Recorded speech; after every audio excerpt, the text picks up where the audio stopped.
Ashes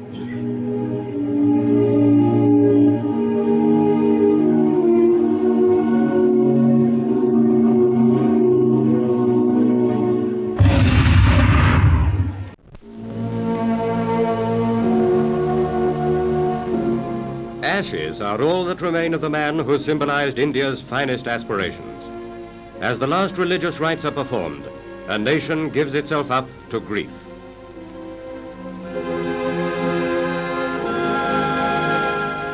For many, the vigil of prayer commenced 48 hours before, when the body of Mahatma Gandhi was placed on the roof of Birla House in full view of the thousands who had traveled all night to pay him their last tribute.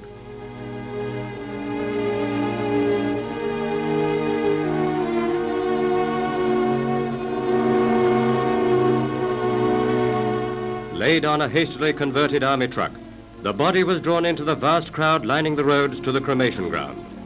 Planes strewed a saffron shower of petals over the route, while at the funeral pyre, the relatives and friends built mounds of flowers and perfumed spices high on the sandalwood logs. Nearby with his family sat the Governor-General with officials of the government. The flower-decked cortege moved slowly through the dense throng. Tens of thousands wept openly as the body passed by them. Premier Nehru, traveling on the funeral coach with Gandhi's youngest son, appeared bewildered in his depth of grief.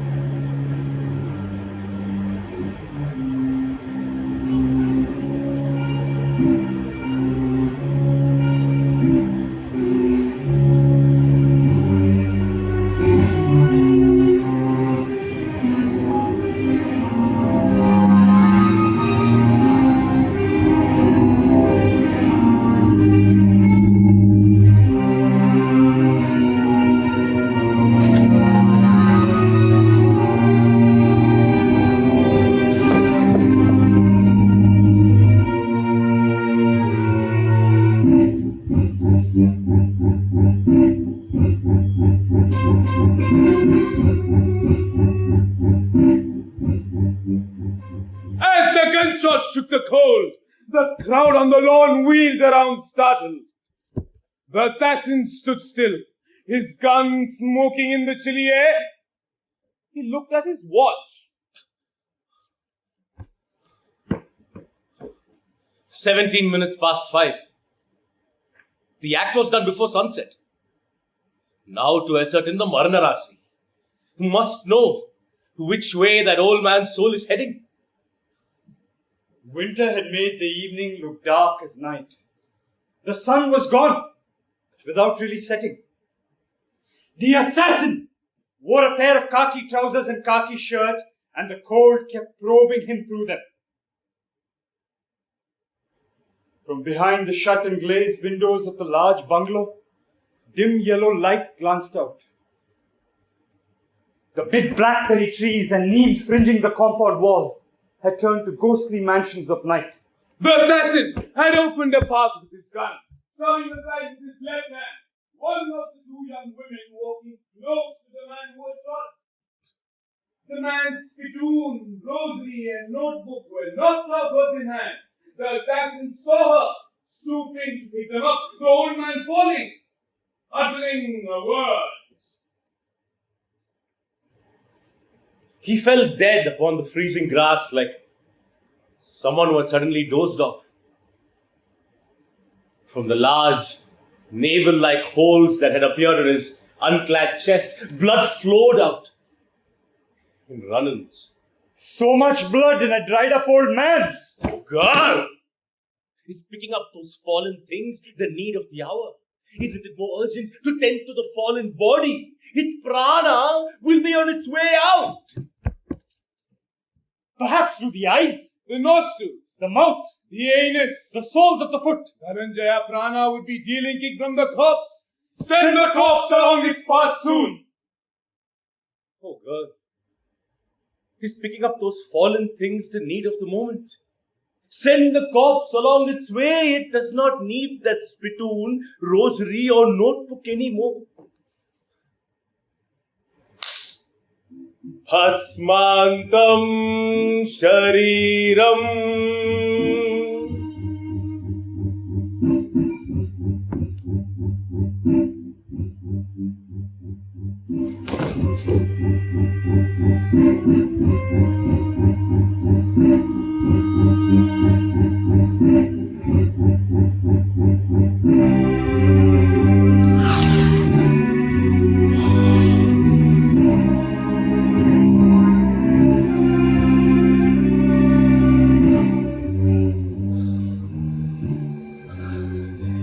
As I inhaled the odor of the blue smoke that emitted from the gun's barrel, I was reminded of the armpit of the young boy whom I had made love to the previous night. As I kissed his tender hair, it was the aroma of the gunpowder that was entering my nostrils. Suddenly, I began to caress the boy severely and sweetly with my fingernails. Outside the retiring room, among the debris of the night scattered by floodlights, trains panted, whistled, and steel played rhythms on the rails. When the boy left the room, I opened my Perry Mason novel and began reading where I had left off the previous night. As my eyelids slid to a close, my hand fumbled under the pillow. My fingers touched the barrel of the gun, which I gripped tightly, as if it were the sweet phallus of the boy who had just left. It is said a woman screamed, putting an end to the silence on the lawn. Following this, the assassin heard a battlefield of noise developing all around him.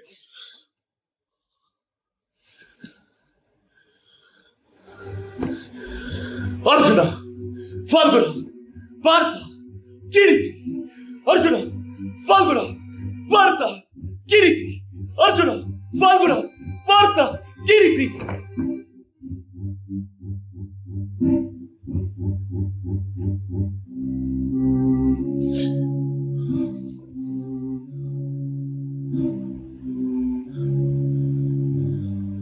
Did I say namaste to that old man, as I had intended to?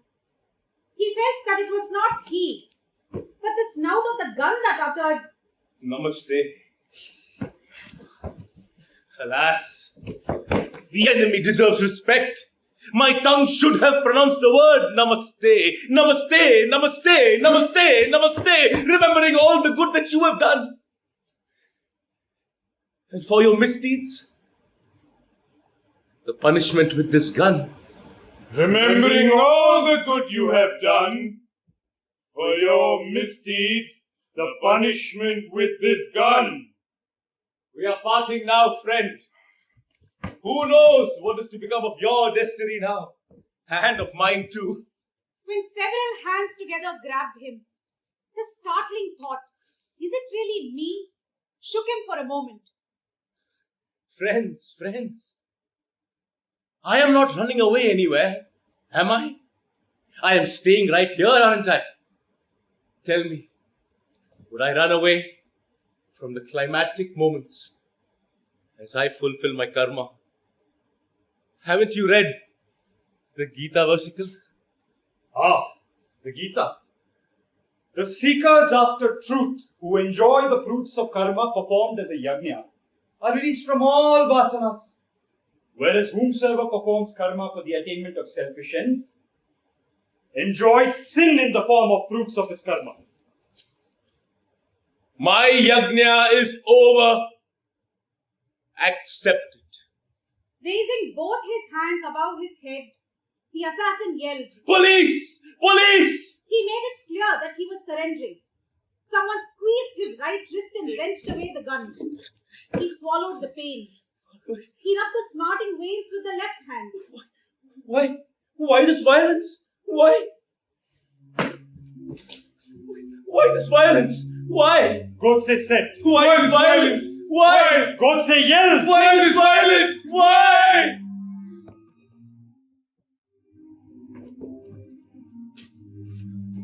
The assassin saw in the light of the electric bulbs the gun moving away, changing many hands, over the heads of the crowd like a black bird flitting along. He said to a policeman, Officer, please, take that gun away from them and put on the safety catch. Otherwise, they may shoot each other and die. Just blows fell his head and shoulders.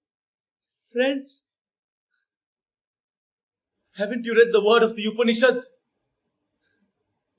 If he who flogs thinks that he has flogged, or he who gets flogged thinks that he has been flogged, then both do not know the Atman. The Atman does not flog. The Atman does not get flogged.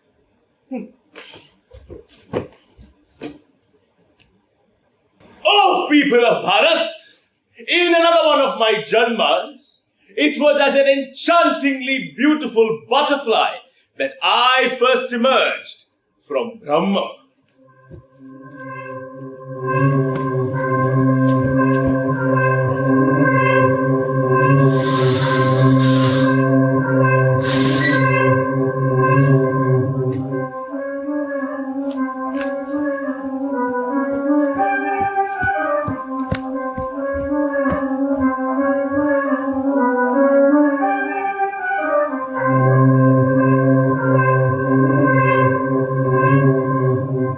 it was as an enchantingly beautiful female butterfly that I first emerged from Brahman.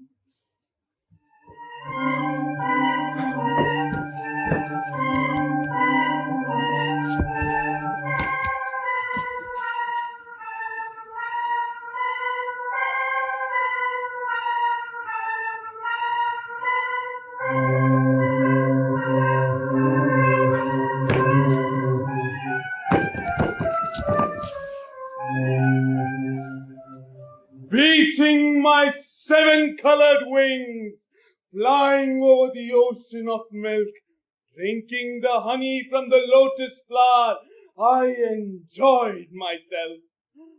I watched the wonderful sights of the churning of the ocean of milk. Above the congregation of Devas and Asuras, I floated about in the tranquil blue skies. I saw Kamadhenu, the moon, Kalakudam, and the pot of Amrit emerge. The ocean of milk was churned again.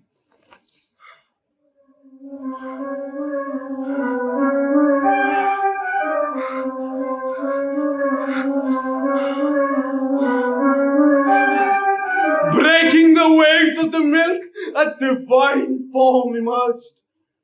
Goddess Mahalakshmi came to be, seated on a lotus flower.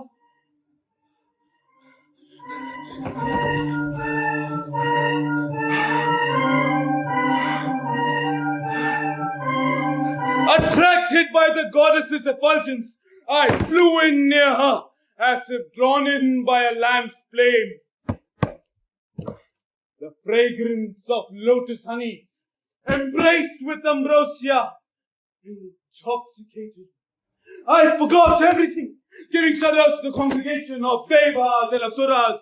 I floated about in the tranquil blue skies and attempted to push the goddess off the lotus flower and to take the ambrosial honey from it. The goddess, with a single glance dismay, turned me into ashes.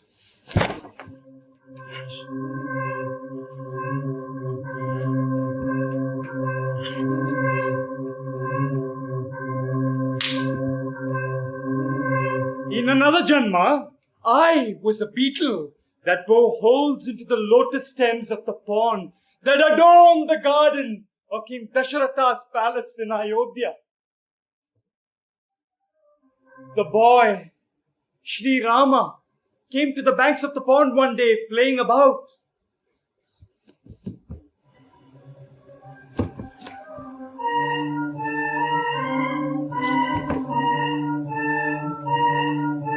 Ah, the blue lotus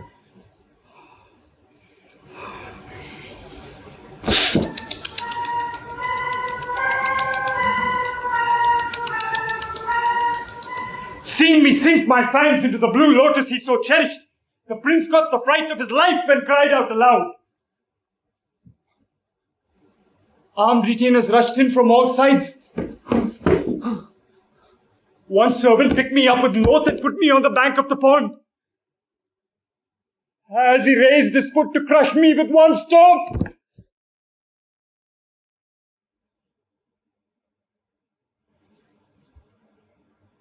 Sri Ramachandra prevented him. He compassionately directed them to place me on the branch of a flowering tree that spread its shade nearby.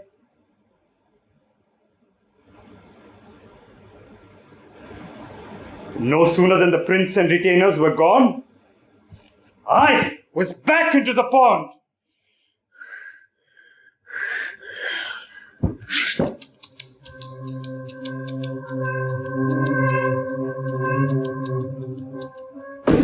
The next day, Sri Ramachandra, who stretched his hand to pick the flower, was startled to see me drilling away on its stem. His face was flushed with anger. He threw me on the banks in revulsion. Then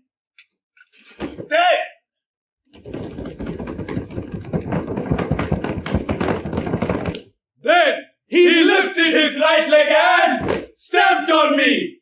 The soft sole of the boy's foot could not even injure me. Sri Ramachandra stamped on me again and again and again with his sacred foot. Imagine my great good fortune. How many times Sri Rama's foot fell on me vehemently, yet I didn't die. imagine my great good fortune. How many times Sri Rama's foot fell on me vehemently, yet I didn't die. Imagine my great good fortune. How many times Sri Rama's foot fell on me vehemently, yet I didn't die. The poison emitted from my body left a black mark on the sole of the sacred foot. By that time, armed retainers had come rushing in. They removed him forcibly from me. The chief of the retainers reduced me to a pulp with one stamp of his foot.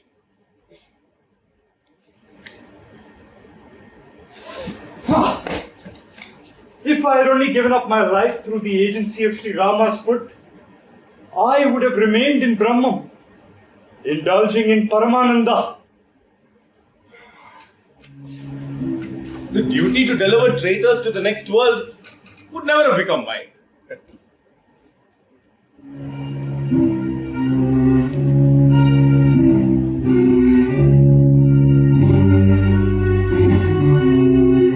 The duty to deliver traitors to the next world would never have become mine. The assassin yielded his body, with his face contorted in the pain of his hands being pinioned behind. The Marnarasi. Today is Friday, January 30th, 1948. Death at about 17 minutes past 5 p.m. He quickly made mental calculations. All around him, noise exploded like a gunpowder shed on fire. Someone caught hold of him and shook him up. Curses and expletives surrounded him, jostling. So the Marnarasi is Mithuna. The passage of the soul is Rishabharasi. Rishabhaka.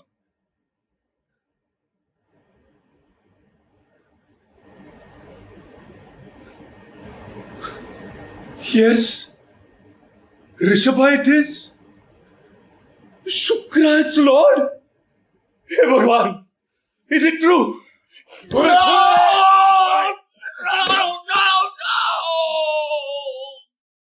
The karma is all horny, the timing is flawed. That old man has fooled me again, Hera. The passage of the soul is Shukra. God himself keeps heaven's door open for that old man. The most auspicious passage which does not even require Shranta.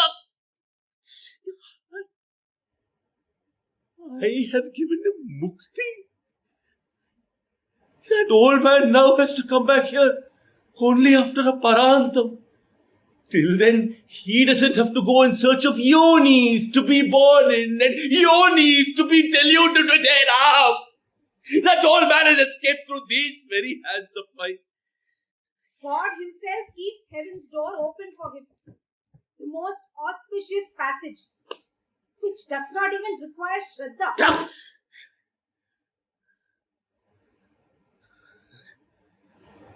My calculations are all too late now. At this moment, that old man's prana will be flying on its way to Brahmapada, the bloody sinner.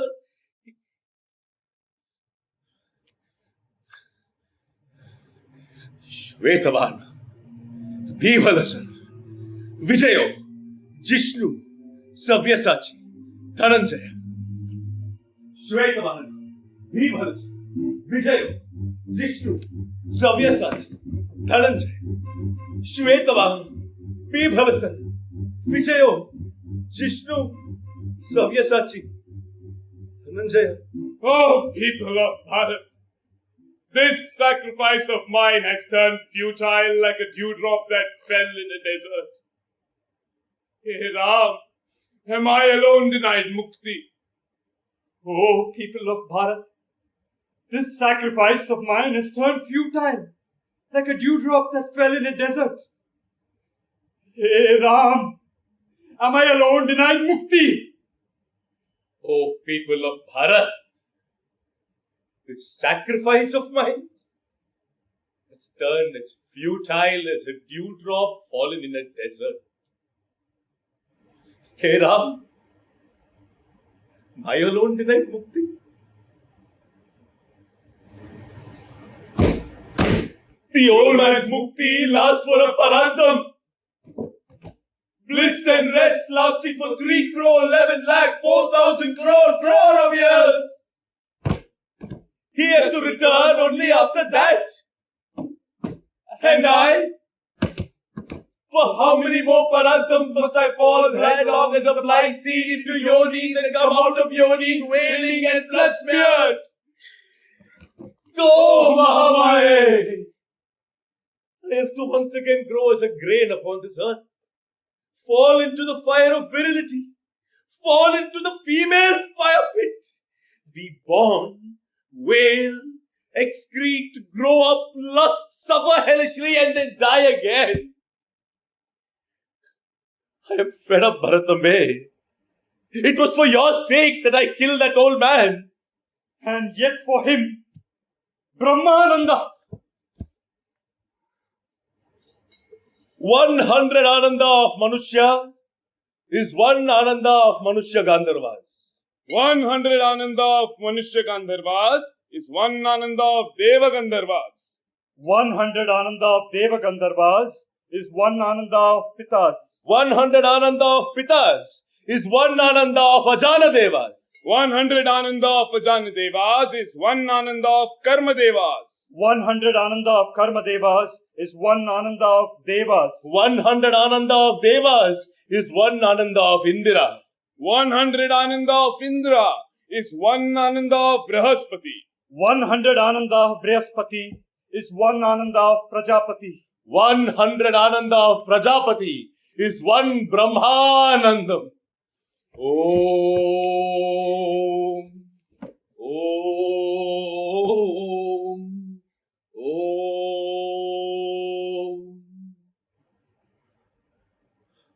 Brahma Sakshatkara, that is in the form of Sachidananda. Hey, who are you? Huh? Who are you? What shadows are you? Leave me, be off! This journey is mine alone.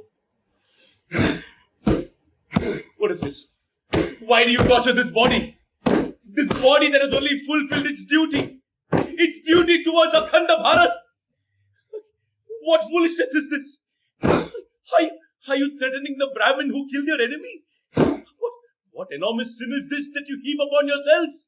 How will you atone for your actions?